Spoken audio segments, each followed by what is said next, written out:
Back in March, the Biden administration claimed that it was persuading the Palestinian Authority, PA, led by Mahmoud Abbas, to change its murder-for-hire pay-for-slay policy. Terrorists who have been imprisoned in Israel for their crimes, as well as families of deceased or wounded terrorists, receive monthly stipends as a reward for murdering Jews. The longer the prison sentence, the higher the monthly stipend. Talk about incentivizing and encouraging terrorism. There's been a great deal of work on this behind the scenes, and the progress is encouraging, an unnamed senior Biden administration official told Politico in March, while another said that changes to the system were expected soon. The Biden administration has its own reasons for giving the false impression that the PA is reforming itself. The administration plans to reward Iran and the Palestinians for their October 7th massacre and the nearly 20,000 rockets fired into Israeli towns and cities by forcing a two-state solution on Israel.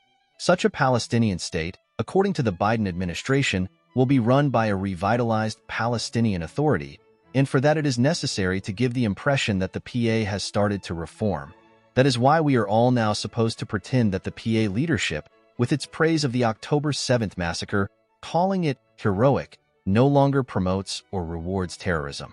Not only has the PA not begun to change the pay-for-slay system, it is adding thousands of terrorist prisoners and martyrs to be funded by the scheme, presumably including terrorists who actively participated in the October 7th slaughter, abductions, and mass rapes, torture and murder of Israeli children, women, and men.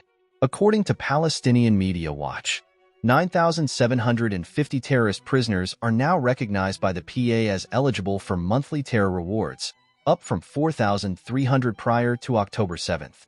This means the PA is committing to pay nearly NIS $60 million, $16.4 million a month to terrorist prisoners.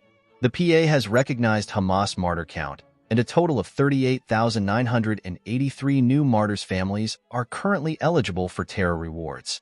This means nearly 55 million shekels, $14.7 million, in additional monthly payments to the families of martyrs. The most recent tally of terrorist prisoners to receive stipends from the PA includes 899 terrorists who were captured in the ongoing Gaza war. That is in addition to the 661 captured terrorists that were announced in January as joining the Martyrs Payment Program. Palestinian Media Watch notes, Eid ACH of the new terrorist prisoners will receive a starting salary of 1,400 shekels per month, $375 per month, which will rise the longer he or she is in prison, reaching a maximum of 12,000 shekels per month, $3,215 per month. The Palestinian Authority is, as always, undergoing a major financial crisis, in part because it has failed to promote a productive economy, a failure made possible by unconditional handouts from the international community. The PA prioritizes its terrorists at the expense of its own employees, paying them only half a salary, while terrorists and their families receive a full salary. The PA, in other words, as a priority, sees itself as the employer and benefactor of terrorists. PA leader Mahmoud Abbas said on television in 2018, "By Allah, even if we have only a penny left, it will only be spent on the families of the martyrs and the terrorist prisoners, and only afterwards will it be spent on the rest of the people. This is a group that we appreciate and respect, and we consider it the one paving the way to Palestine's independence for the future generations. We view the martyrs and prisoners as stars in the sky of the Palestinian people and the sky of the Palestinian people's struggle, and they have priority in everything."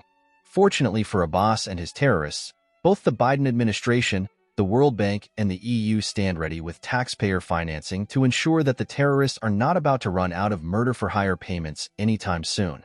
The World Bank, in fact, decided that the PA should get more money. In July, it announced that its usual annual grant to the terrorist entity of $70 million would be raised into a whopping $300 million, no questions asked. The World Bank thereby knowingly and willingly made itself an active accomplice to terrorism. Even the PA leadership itself seems surprised at the sum.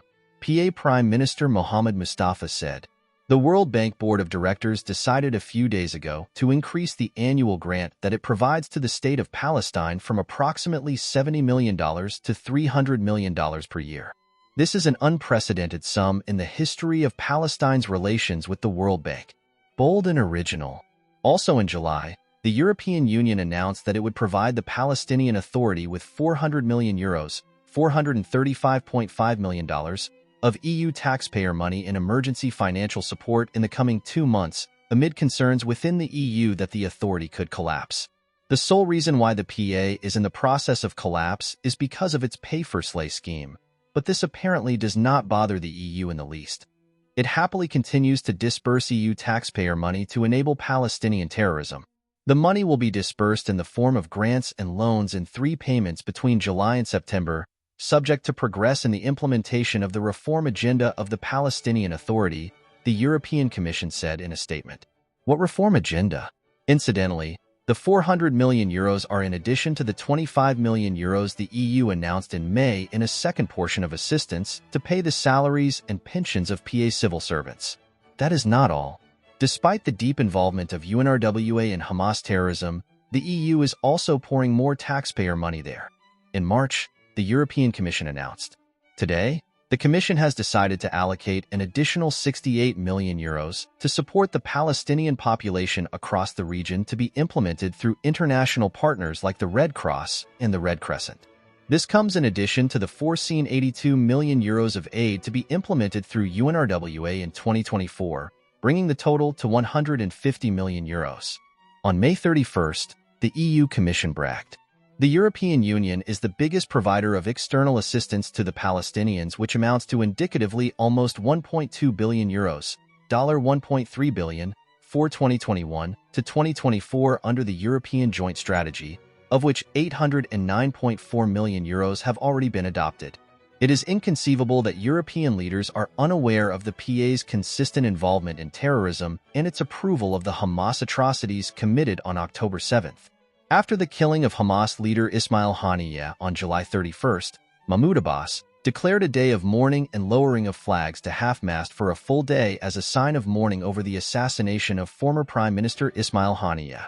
According to Wafa, the official PA news agency, senior PA official and arch-terrorist Jibril Rajoub, who holds the powerful role of Secretary-General of Fatah's Central Committee, eulogized Haniyeh as a great leader, a dear brother, a friend, and a staunch fighter. In October, Rajoub justified the October 7th massacre. Hamas is part of our political and social fabric and of our struggle, and their involvement is important. Nothing above is a secret. All the information is readily available. So why is not one European leader questioning the use of EU taxpayer money for propping up a terrorist regime and its terrorists? Why is the EU knowingly enabling terrorism?